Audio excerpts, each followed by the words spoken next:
Welcome to my channel.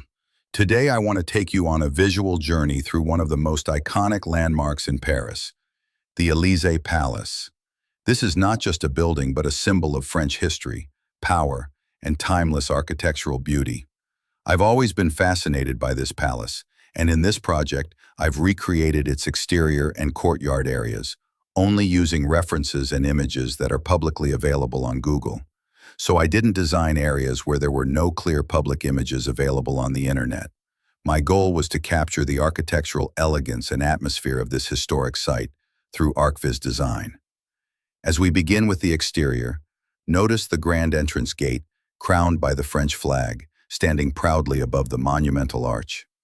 The stonework here is a masterpiece of classical architecture, strong, balanced, and elegant. The details on the columns and the sculpted ornaments above the arch reflect the French neoclassical style that defines much of Paris.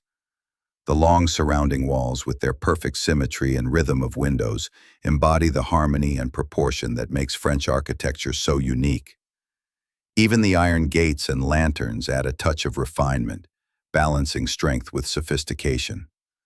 Now, stepping into the heart of the palace, we enter the courtyard where the French president officially welcomes guests and world leaders.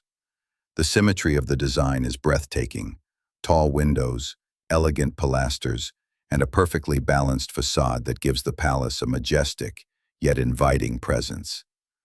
I have always been captivated by the elegance of the Élysée Palace. Working on this visualization allowed me to explore its architectural details more closely, and each stone, each window, and each line of symmetry reveals why this building has stood for centuries as a symbol of French excellence. Just a quick note, this isn't a step-by-step tutorial since that would take too long. It's more of a highlight and showcase of how I approach this kind of project. So, without further ado, let's jump right in.